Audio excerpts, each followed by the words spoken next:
रूस के हथियार निर्यात कम हो रहे हैं, लेकिन हथियारों के बाजार में अमेरिका का दबदबा बढ़ गया है। यह कहता है सिप्री। बीते 5 साल में यूएस का हथियार एक्सपोर्ट 7% बढ़ा है, यानी एक तरफ रूस का दबदबा घट रहा है, अमेरिका का बढ़ रहा है। यूरोपीय देश तेजी से अमेरिकी हथियार खरीद रहे हैं और यह रूस के लिए एक बड़ा झटका माना जा सकता है। मेरे साथ इस पर बात करने के लिए जनरल अस्थाना है। जनरल अस्थाना, मैं आपके पास आऊंगा। सर, आपको लगता है कि इसका इस वॉर से कोई लिंक है, या फिर ये देखें क्योंकि ये रिपोर्ट केवल वॉर के दौरान की नहीं है, ये पिछले 4-5 सालों की रिपोर्ट है, तो इसको उस हिसाब से देखा जाना चाहिए?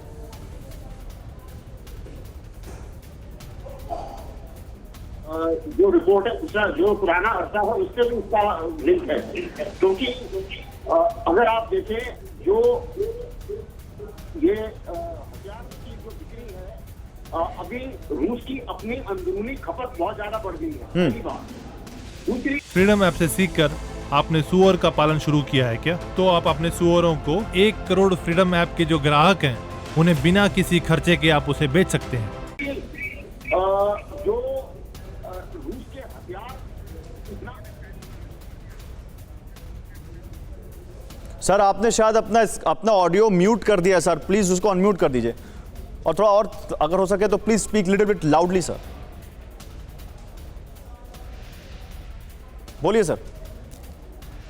तो जो अगर आप देखें कि जो इस लड़ाई में जब हथियार की होड़ होती है तो उसके अंदर यह माना जाता है कि किसका हथियार ज्यादा पिटा, और हथियार की मार्केट भी उसी मुताबिक आगे बढ़ती है। और अब अगर अमेरिका अपने अपने नए प्रदर्शन कर रहा है, हथियार दिखा रहा है, तो जाहिर है कि वो हथियार बिकेंगे भी। और इस लड़ाई में अगर सबसे ज्यादा फायदा हो रहा है, अगर कोई इस लड़ाई का विनर है तो वो आर्म्स डीलर है अमेरिका के।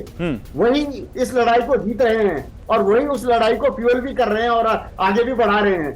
तो इस चीज को मद्देनजर रखते हुए अगर आप देखें, रूस का पहले 2 नुकसान हुए। पहला नुकसान उसकी अंदरूनी खपत बढ़ गई, तो उसके लिए जो बाहर की देशों को हथियार सप्लाई करना मुश्किल हो रहा है।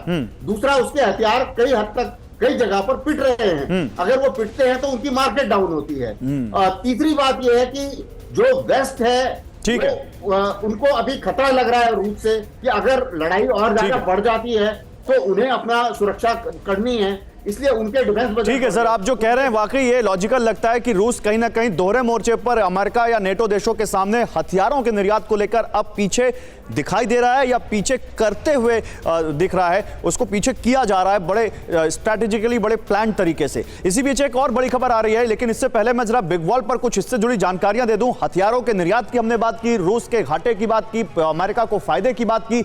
आइए समझिए कैसे अमेरिका दुनिया में हथियारों के निर्यात का बेताज बादशाह हो रहा है, या खुद के पास जो हथियार है उसका बादशाह बन गया है। आप देखिए क्या हो रहा है यहां पर। सिप्री की रिपोर्ट क्या कहती है? सिप्री की रिपोर्ट कहती है कि अमेरिका ने 2013 से 17 में जो 33% हथियार बेचे थे, उसके मुकाबले 2018 से 2022 के बीच 40% दुनिया भर के मार्केट में बेचे हैं। यानी अकेले अमेरिका का जो परसेंटेज है दुनिया भर में वो 40% है हथियारों के एक्सपोर्ट में, और ये 7% बढ़ा है। जबकि अगर रूस की बात करें तो इसी दौरान 2013 से 2017 के दौरान रूस का जो दुनिया में अमेरिका हथियारों के एक्सपोर्ट में जो हिस्सा था वो 22% था, जो घटकर 2018 से 2022 के दौरान 16% हो गया। यानी 6% उसके हथियारों का निर्यात घटा है।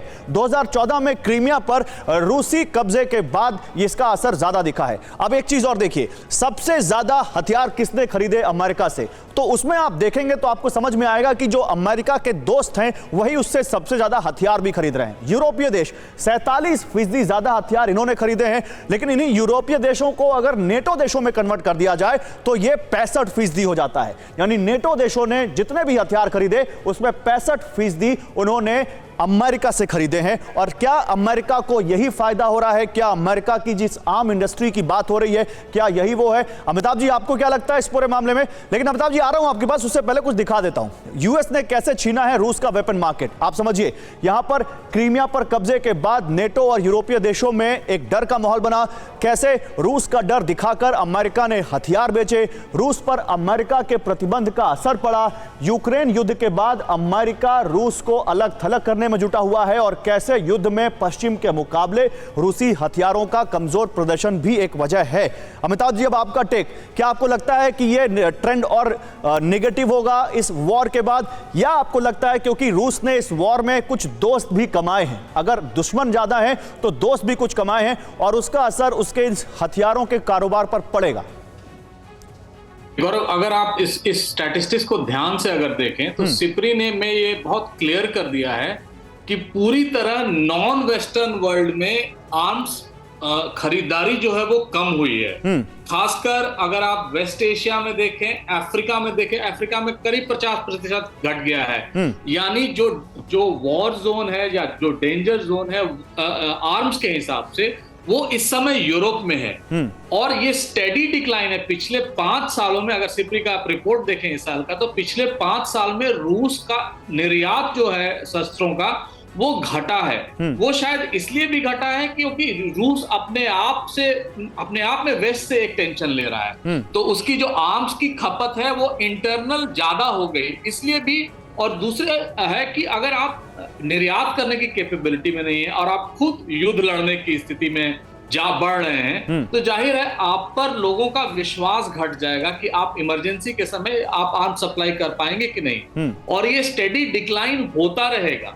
और यही नहीं, अगर आप पूरे विश्व में भी देखें तो चाइना भी एक बहुत बड़े बायर के तरह, सेलर की तरह, एक सेलर की तरह आगे बढ़ रहा है। बिल्कुल। अफ्रीका में वो उसका एक बहुत बड़ा मार्केट, जाहिर है वो चीन का मार्केट खा रहा है और यूएस का भी मार्केट खा रहा है, अगर अफ्रीका में या वेस्ट एशिया में या ऐसे जो, मतलब आप कह रहे हैं कि चीन रूस का मार्केट खा रहा है और अमेरिका को भी कहीं ना कहीं डेंट कर रहा है इस पूरे अगर बात करें एम्युनिशन एक्सपोर्ट मार्केट में, और वो चीन को भी हम नजरअंदाज नहीं कर सकते। फ्रीडम ऐप से सीखकर आपने सुअर का पालन शुरू किया है क्या? तो आप अपने सुअरों को 1 करोड़ फ्रीडम ऐप के जो ग्राहक हैं उन्हें बिना किसी खर्चे के आप उसे बेच सकते हैं।